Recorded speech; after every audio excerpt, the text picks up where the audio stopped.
kulanti wanaagsan daawadayaal waa toddobaad kale iyo barnaamijkeennii hindisi hal abuur. toddobaadyadii way kala xiisa badan yihiin. toddobaadkan barnaamijka waxaa marti ku ah abwaanka weyn Axmed Awgeedi. marka hore ku soo dhow abwaan barnaamijka hindisi hal abuur. aad iyo aad baa u mahadsantihiin idinkiyo daawadayaasha waad salaamaya. adiga mudan kulay sharaf bay noo tahay inaan wareysiga kan ka qabanno. haddii mar kale aan daawadayaasha xasuusiyo barnaamijku doorkan wuxuu ka hadli doonaa kaalintii uu gabaygu lahaa waagii hore Soomaalida dhexdeeda ayaan falanqeyn doonaa guud ahaan noloshii waqtiga la joogay gabaygu saameyntii ku lahaa iyo kaalintii uu kaga jiray ayaynu ku eegi doonaa barnaamijkeena. abwaan marka hore bal waxaad ka warantaa kaalin intee leeg buu gabaygu ku lahaa bulshada waqtigii hore. bismillaahi raxmaani raxiim alxamdulilaahi rabbil caalamiin وصلى الله على محمد وعلى آله وصحبه وسلم. haddaynu nidhaahno kaalinta uu gabaygu ku lahaa nolosha wax ka sheega runtii waa mawduuc ballaadhan oo laga gayoonin. Soomaalidu gabaygu wuxuu u ahaa kaalinta koowaad buu ugu jira nolosha. sababtu waxa weeyaan dee Soomaalidu aqoon kale may lahayn oo waxbarasho dabadeed may helin tu diineedna waa iskaga yarayd. talabaad waxa weeyaan waxay ahayd ummad oral society ah oo aan waxna qorin waxna akhrin. dabadna gabaygaasa u ahaa fariin waxay isugu gudbiyaan, waxay ku kala warqaataan, waxay isku guubaabiyaan iyo agabka ay wax isku dhacsiiyaan. qof kastoo loo taag waayay, qof kastoo la mari waayay, qof kastoo loo mara waayay iyo qof kastoo madaxadaygayba waxa wax loogu sheegi jiray wuxuu ahaa gabayga. cidda dadka wacdi jirtay wax dhacsiin jirtayna waxay ahaayeen waa gabyaaga. waa seef laba afloo dhanka kalena isaguunbaa ma garanaysaayay wax lagu hurin jiray oo colaadaha iyo diradarada iyo aflagaadada iyo waxyaalaha qoonta lagu xoqo amaba dhidhka lagu nooleeyo ee lagu kiciyo ee xasaradaha lagu ogaa gabaygu ahaa. dhowr tusaale ayaan doonayaa bal hadda inaynu soo qaadanno. waxaa laga yaabaa beel nabada in gabay loo tiriyo oo ay isdilaan, isla markaa dagaal loo maara waayey in gabay lagu xasiliyo oo dadka ay istaayaan oo dib dambaysa aan isu dilin. halka togdheer gobolka Burco ayaa laba beelood oo walaalaba muddo dheer istilayay, cid waliba ergey u gashay way heshiin waayeen. waliba Soomaalidu waxay istiri jirtay xilliga barwaaqada abaarta nin walba xoolihiisu dhinac ula guuri jiray. marka wixii soo dooga maalintii roobku doo ee la ladnaado ayaa midiyaha warmaha la isu afaysan jiray. dabadeedna dagaalkaas wuu raagay, muddo badan baa la islaayay, rag badan baa dhintay, wuu soo noqnoqday, cid walba way gashay, waa la dhameyn kari waayay.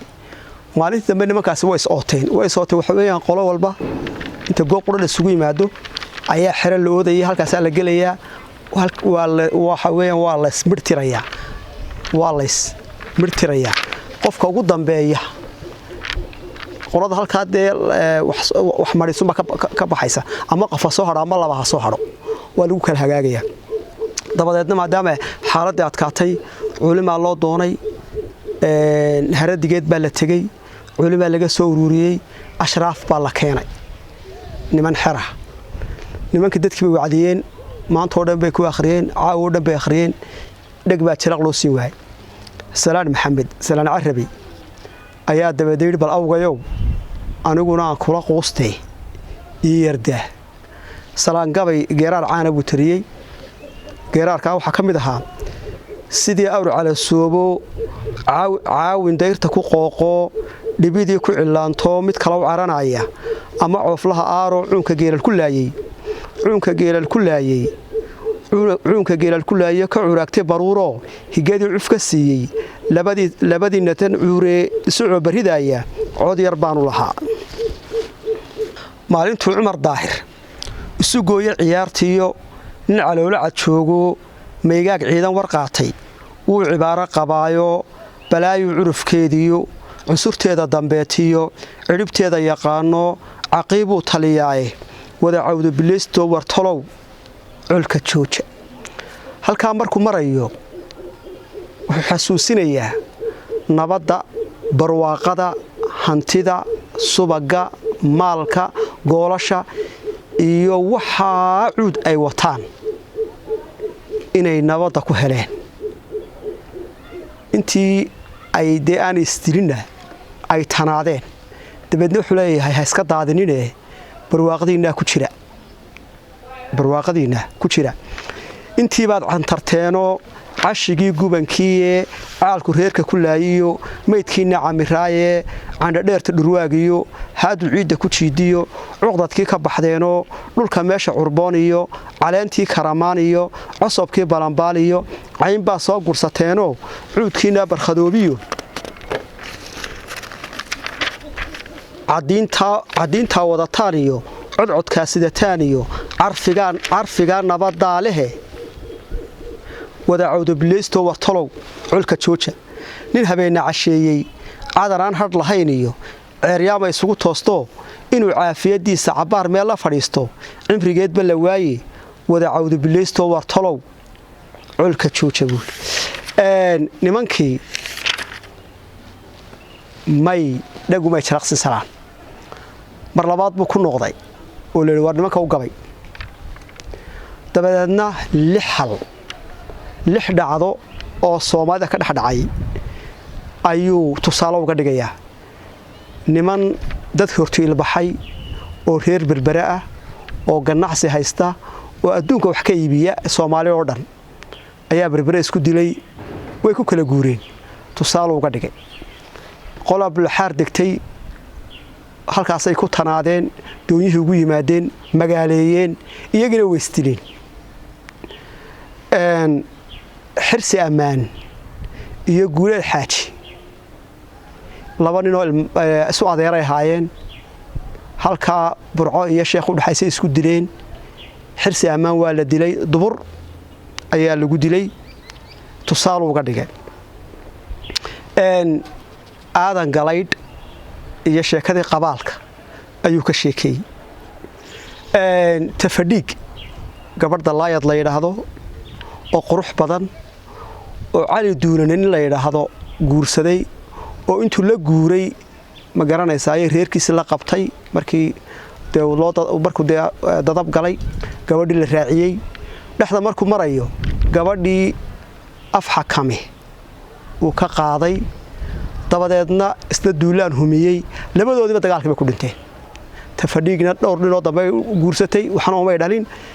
may calfin midkoodna qisaskaasu markaa ka sheekaynaya haddaynu tusaale ka soo qaadno dunjiga nuux ismaaciil markaa gabayga waxaa la yidhaha nabadshe waa gabayga lagu nabday nimayoo tolnima waa dugsiya duniyada jeedaasha wuxuu leeyahay dunjiga nuux ismaaciil tashiga daaha laga saariye degaha reer axmed wiilashii timirta diiqaayey xasan dabadi reer jaamicii kala dabayl raaciye aroos dama damaashaad iyo naas daawashada geedka dibna hadal ka yimi baacagee loogu dowgalaye deelqaaf fagaaraa ibliis kugu dukhuulaaye niman yahow tolnima waa dugsiye dunida jeedaasha dalaalku laqoyey reer shirdoon danafsigii eedye dalambaabigii dhammal wuxuu damac lahaa leefiye bahgada buursi danabbaa ku dhacay digashadii khoofe nin daraad lumiyo naagihii dulba ooyaayey sidii ina dagaal loo khatalay idinka diimoone niman yahow reer geedigii dabadda maray daadi amarkiiye sidii ina dagaal loo khatalay idinka diimoone reer geedigii dabadda maray daadi amarkiiye niman yahow tolnima waa dugsiye dunida jeedaasha nimankii way heshiiyeen colkii wuu kala dareeray dud dambaysana laysuma dilin ilaa maalinkaa maanta aynu joogno salaan maalintaas wuu ku guulaystay qiimaha iyo dee ma garanaysaa saamayntaana gabayga ayaa leh waa halkaynu gabaygu saamayn buu leeyahay aynu nimaadna Faarax Nuur bankan Hargeysa xarshir u dhaxeeya ayaa waa jilib kaliya oo walaala waxba dhaxmaray waa la murmay hubka la isu gurtay Faarax Nuur oo olog beesha ayaa dabeedna ka haystay ergo uu istaxtaagay nimanka wuxuu leeyahay hadaa istishaan ciilasha ka cabtaan ee idinku leedihiin xaraf la yiraahdo cid kale u hari doonta marka haystirinay kala hooyda maanta wuxuu leeyahay waxa kale uu sheegayaa dagaal badan oo dhacay inaan waxaan macaan lahayn la isku dilay ma garanaysaa xaasilka iyo cidhibta dagaalku uu yahay inay dee qaafa dhimato inay geesiyaal leedaan in wiil la waayo iyo in dumar asay qaadaan ana mudan ana midha ku dheer lay hormari maayo miirkaan ku soo qaban tan madaxa ka gooyo waa wuxuu manaayu ka dhacay maalintii hore ee isku maranay miidhii cabdi iyo madaxdii daawuude iyagana magoolkii ka dhimay magaca weynaaye annaguna mankii naga idlaa miiganaan jiray wax yaroo la maarayn nin mataata loo jaban tahay oo meel ka kici waayay magligii afaysnaa markuu koromil dhaawaayo naftu way macaan tahay intaan la ismahoobiine wax yaroo la maarayn karo ayaa mariyay doore allow yaa rag waxa loo maldahay maata garasiya war waa magangelaysaan hadaa xaraf ka meertaane marun bay masiibadu dhacdaa maanta kala hooyda buuri way kala hooydeeno Faarax maalinta ergada uu ku guuleystay gabaygaasna saameyntiisa ayuu yeeshay ilaa maalinka maantaana way naga akhriyeen meesha la doolo ayaa waxa lagu dilay Cabdilaahi Aadan Kiyo waxa dilay Hurre Maxamed Liibaan Cabdilaahi nin loo hawan yahay buu ahaa dabadeedna Maxamed Cabdalla Xasan hogaamiye daraawiishtu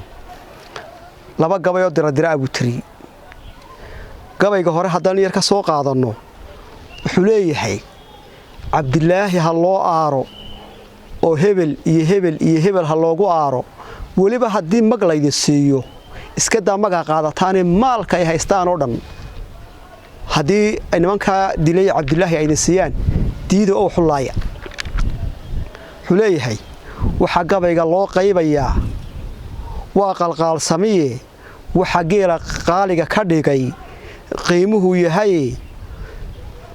qarfahawda waxa loogu wadi uu qatimayay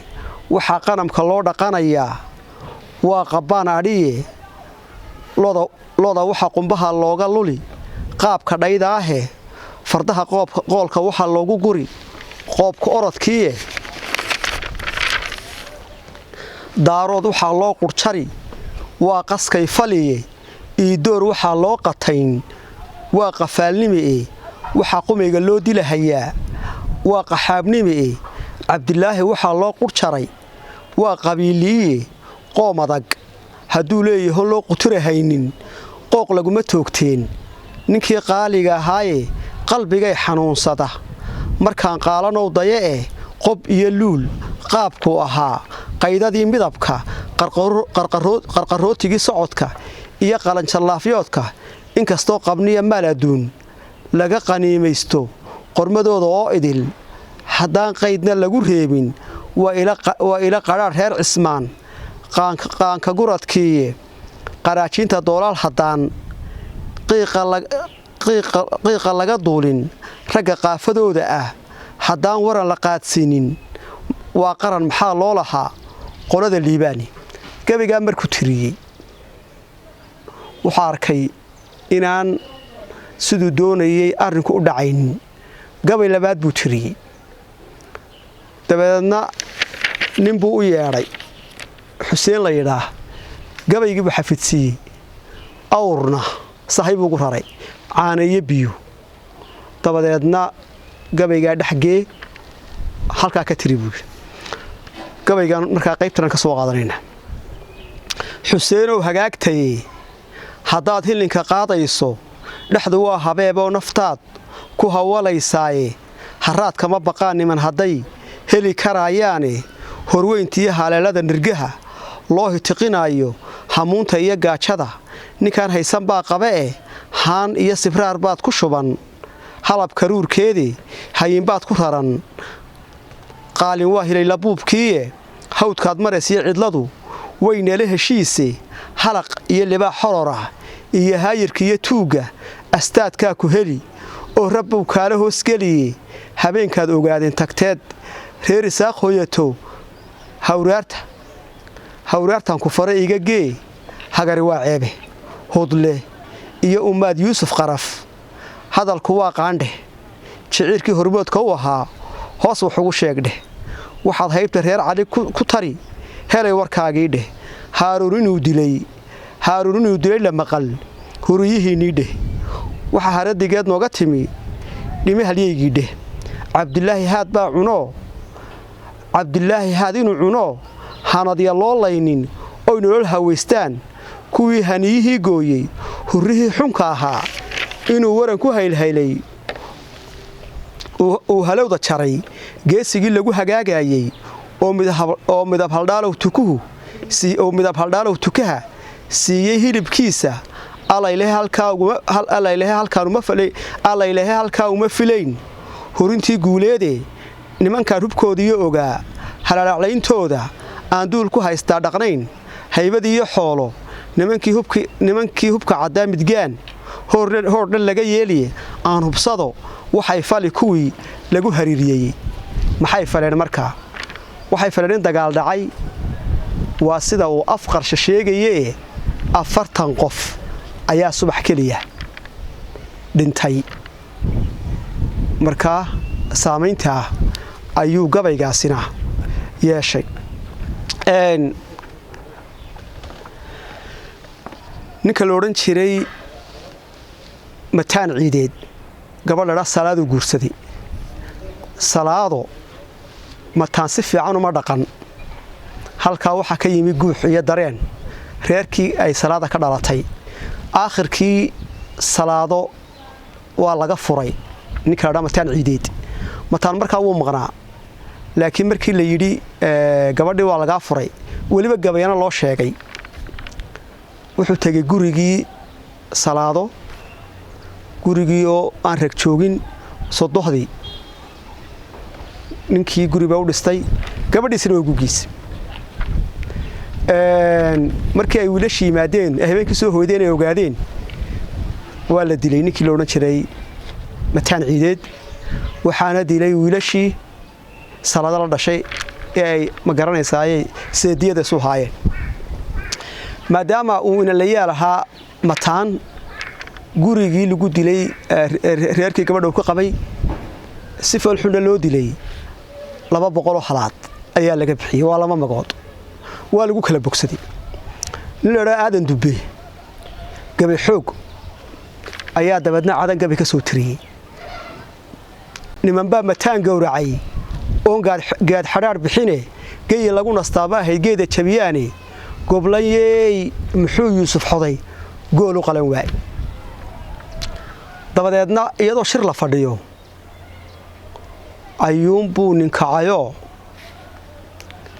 ninkii ina dubbaan nagu kashifay kooska cadameede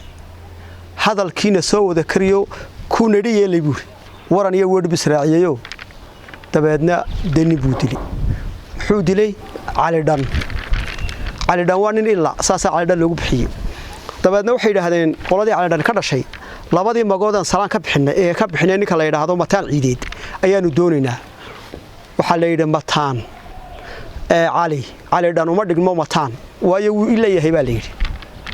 ninkani wuu ileeyahayo mataana 2 ilood buu lahaayo 2 sindhood buu qabay markaa uma dhig baa la yidhi magtii waa loo diiday dabadeedna way qaxeen ma garanaysayay cali dhan reerkiisii way fogaadeen dagaal buu diyaar garoobeen nin la yiraahdo nuurjiir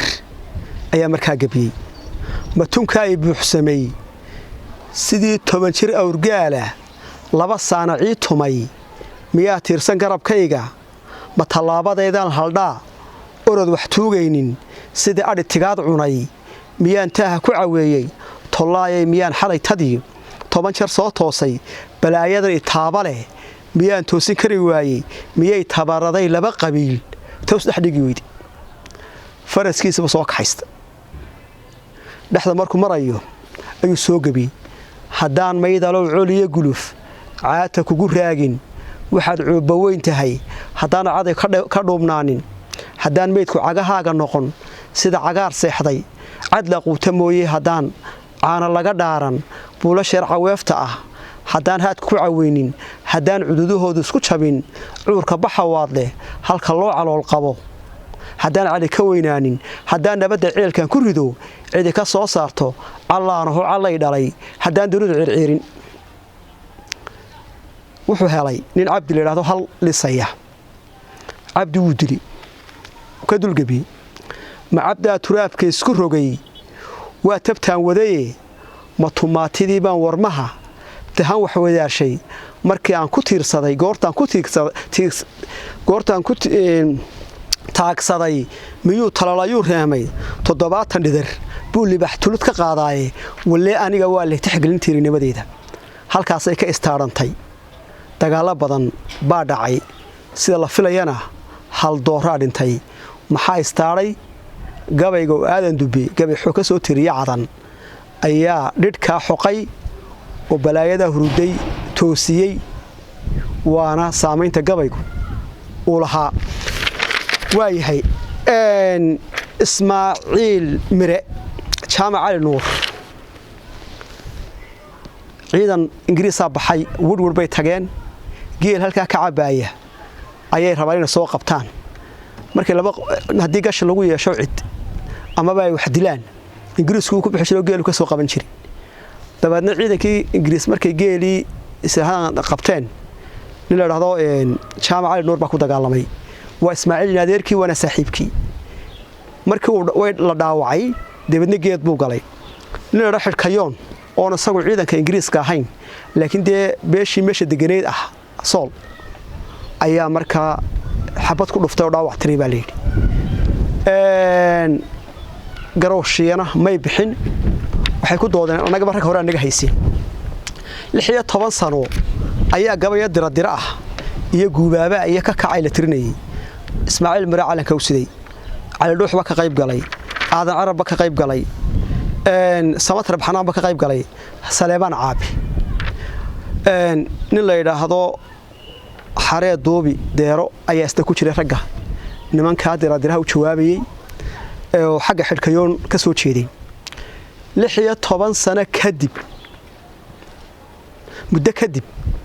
ayaa ismaaciil waxa uu yimi ninkii la dilay inaan dhalo maxamed la yiraahdo marka waa maxamed jaamac cali nuur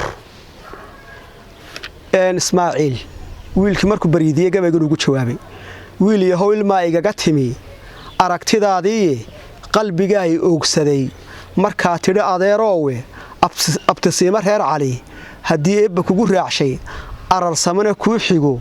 nafluhu kala ayaan roone asaan anigu odayoobay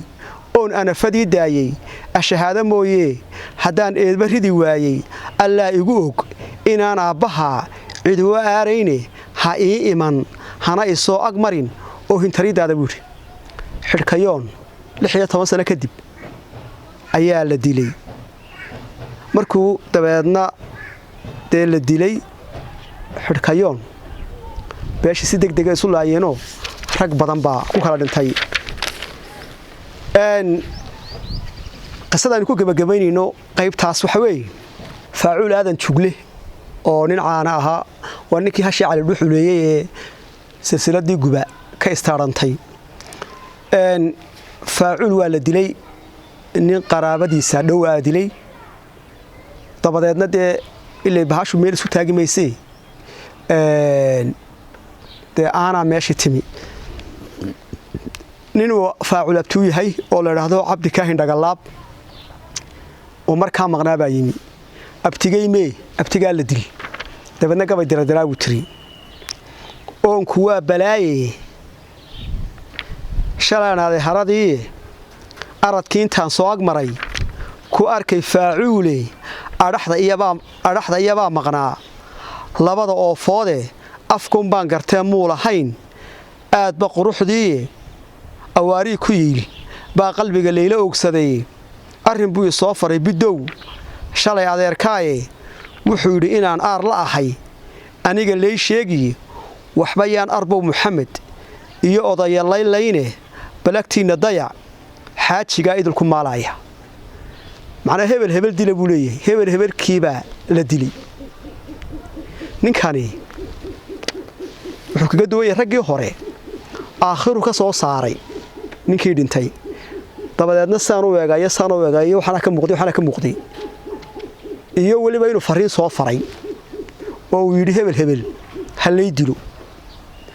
gahayr baa lagu yidhi gabaygan loo akhriyay baa la yidhi asaabilcabdoo ka war ninka mas-uudayn badan baan diradiro tirinaye laakiin weli aakhiro waxba kamaanaan soo saarin buu anagu qof dhintay maanaan soo saarin buu xaajigii uu sheegayey ayaa la dilay dabadeedna wixii la filayaa waa macruuf sidii maana dhacdayoo gabaygaasi wuxuu saameeyey dadkii meeshaa deganaa waana la isdilay haddii aynu dhinac kale iska taagno marka nabad iyo colaaddii ka tagno dee siyaasadda iyo dhaqaalaha iyo nolosha guud ahaan gabaygu wuxuu ku lahaa kaalin cabdigahayr oo macruuf soomaalida dhexdeeda ka ah reer Hargeysa ah ayaa dagaalkii labaad ee adduunka magaaladu dee markaa dukaanay lahaydoo waxa weeyaan dukaanaa jiray dukaanada Soomaali iyo Hindiba way joogtay meeshuu Ingiriis dee ma garanaysaayay joogaba Hindiduna way la socotay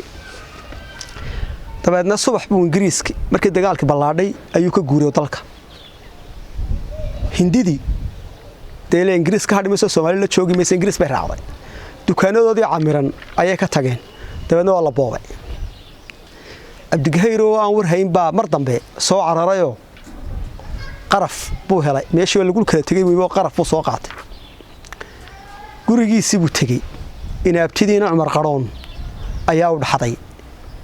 waxay filaysay maanta in Umar Qaroon inuu xaaji wax badan keeno laakiin nasiib darro qaraf kaliya keenay waxay ku tiri waxay dad qaateen ayaa adiguna qaraf sideetay anagoo nagala tag way dagaashay xaajigii cabdi ahaa cabdigahayr markaa isagoo islaantii qancinaya ayaa wuxuu leeyahay Ingiriis iyo Faransiis iyo nimankii waxba haystay waa la kacay adduunyada dagaal ba ka dhacay markaa gabaygan u tiri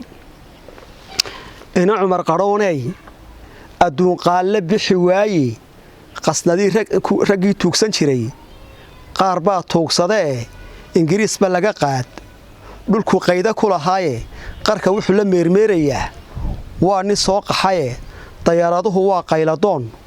qoorta marayaaye qooriga suways maylashi kama qamaadaane ma qadaynin janankii sidii la isu qoonsaday adigaaba qalab doonayee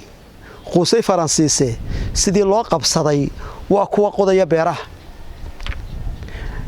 ninka maanta qaybtii ku helay qarafna waa maare qaxwahayga ii kari dhul bay qaci ka joogtaay Ingiriiska markuu yimi ee gabaygii loo sheegay horta cabdigahayr wuu xidhay odayaal reer Hargeysa wuu riyeeyo Masar buu geeyo Suways iyo qorigii Suways halkii uu yiri waa laga qaaday cabdigahayr wuu soo tusay oo wuxuu yiri aniga haystee cabdi waa propaganda wadaaye ila eega halkii marka laga kaxayna xajku geeyo way ka faa'iideenbo way soo xajin nimankaasi odayaasha reer Hargeysa marka gabayga cabdigahayr Ingiriis buu gilgilayo saxaafadii ugu afka dheerada caalamka ayuu cabdigahayr haystay marka cid kale iska daayay Ingiriis ayaa arrinkiisa gilgishay waxaan loo filaynay ragaan waligood xajka haweysteena xajka way tageen qorigii Suwaysna waaba la geeyo propagandada macnaa idaacadda cabdigahayr iyo raga la mid ka af dheereed ma jirto waa taa dawladaha dee gilgilaysa dhanka kale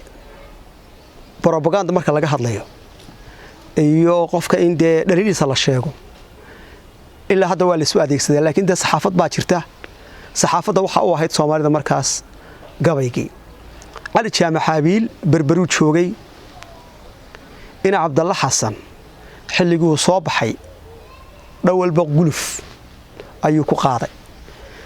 marka waxa la leeyahay wixii gabiyaa joogay cariga way wada gabiyeen ina Cabdalla Xasanna waxbay ka sheegeen gabayga ugu daraa markaas ee ina Cabdalla Xasan ka damqaday waa gabayga ugu tiriyay cali jaamac xaabiil muslimnimo ku dhaqayn muuminimo khaasa gaal maxasta ku dhowrayad magasatadhan cali berberu ka tiriyay safrihii talax tagay baa qaaday ina Cabdalla Xasan baloogi xuleeyaw jaamac wadaadkii arrinkaas uu ku cuslaaday gabaygaasi aad buu ugu cuslaaday ninkiina ma yaqaan inuu jawaabo doonay laba nin buu yeeray daraawiishtiya geel buu sii wuxuu ku ninka war ka keena dabeedna ninkii tilmaantiisi markii loo keenay waa koodhanaya huuraale cali jaamac iyo huluq dameer baale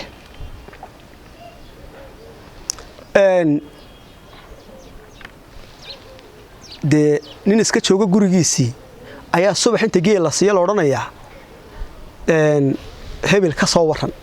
sababtuna wax kala maahee waa gabayga faafaya oo qofka ku dhagaya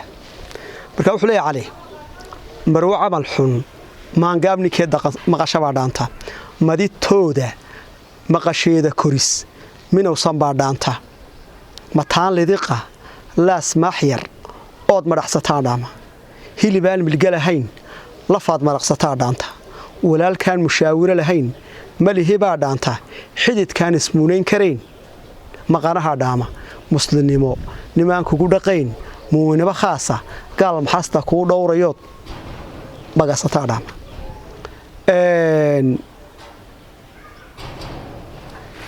waxaa kaloo jira tusaale ahaan marka laga hadlayo saamaynta gabayga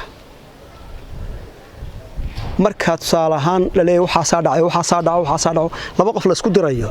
amaba la heshiisiinayo de gabaygu ka xeel dheeryahay waxaa kaloo jiray waxaa dhintay George lixaad waa boqorka Ingiriiska boqorada maanta joogta aabaheed wey 52 buu dhintay dabeedna Ingiriisku wuxuu wixii dadkii uu gumaysan jiray ama uu talin jiray hala soo tiriyo gabayo iyo qoraallo lagu amaanayo ninka Hargeysa markii la yimi warka la iswarsaday Cumar Isteeli wuxuu anagu gabay baan u leenahay baroordiiqda kii buu tiriyay gabaygu waa la turjumay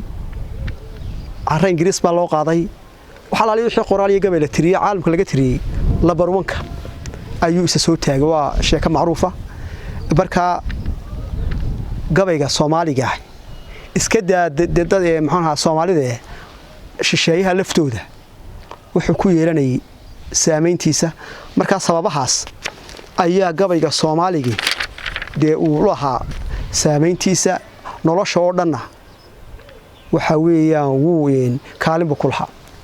wali waxaanu gunta kaga jirnaa barnaamijkeenii toddobaadkan ee aynu kaga warraminay kaalinta ama qiimaha gabaygu lahaa waagi hore abwaanku waxa uu ka warramay xagga nabadda iyo colaadda labadaba uu ka eegay yacni gabay sida dad markaa loogu nabadeyn jiray ama gabayo markaa xanaf badan reebay oo colaado markaa ka dhasheen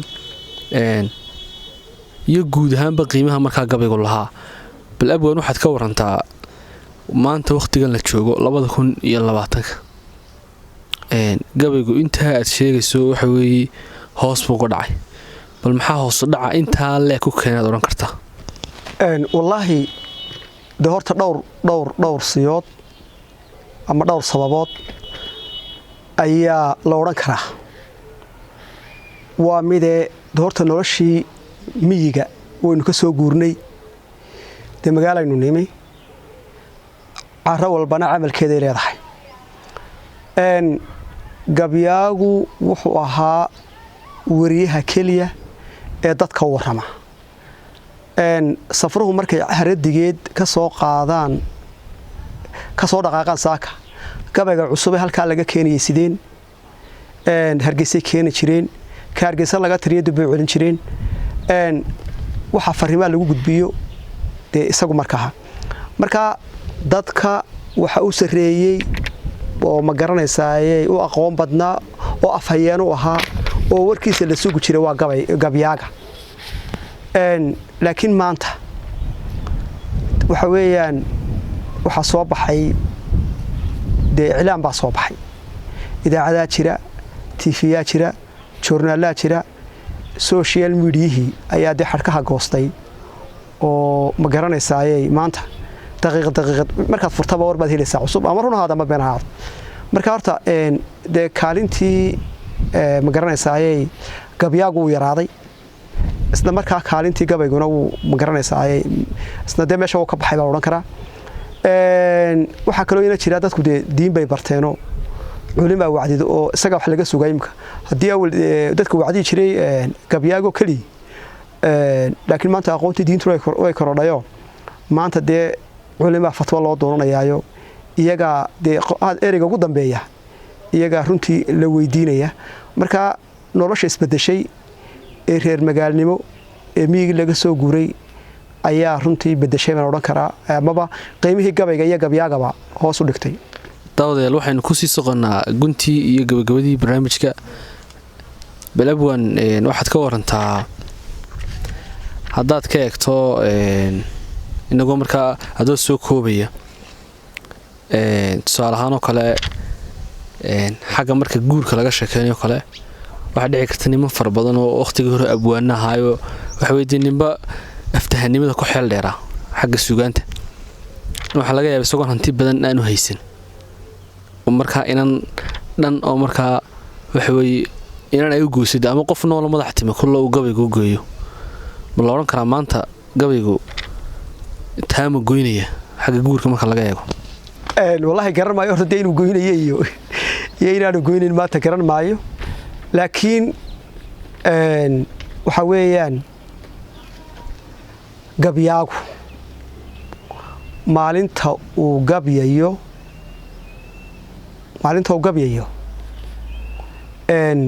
gabaygiisaasi dadka oo dhan saamaynba ku lahaa marka uu tiriyo uu ma garanaysaayay qof inan gabadh lagu ammaano gabadhii horta dee wuxuu gaadhayey ma garanaysaayay si toosuu gaadhayey gabayga waa la xafidayey dadkao dhan baa qaybayey waa la subcinayey marka waa laga yaabaa dee qaar badan u jarayna jiraan oo gabadh intuu nin u gabiyey inay raacday waa laga yaabaa runtii dee qaar diidina waa jiraanoo cilmi boodhariba hodan dee gabayga ugu goyn waayey laakiin ninka la dhaa Yuusuf Baar ayaa berberu ka gab jiraa la yidhiyo dabadeedna dad baa loo xidhi jirayo inan baa daaqad ka dhigsan jirtay wuu la socdaa gabadhaas waa Baar dabeedna habeenka dambe Baar daaqadii ka waayey ma garanaysaa dareeminaan taagnin waa daaqadii gurigooda oo dee meeshii ku dhowdahay dabeedna Baar way xanuunsanaysaa la yidho alalahe bukaankii ku helay Baaray waa naxay buuri alalahe bukaankii ku helay Baaray waa naxay Yuusuf Baar lama odhan jirin laakiin gabadha uu amaanay ee uu u calaacalay inay xanuunsatay ayaa loogu magac daray Yuusuf Baar baa la yidhi dee waxay noqotay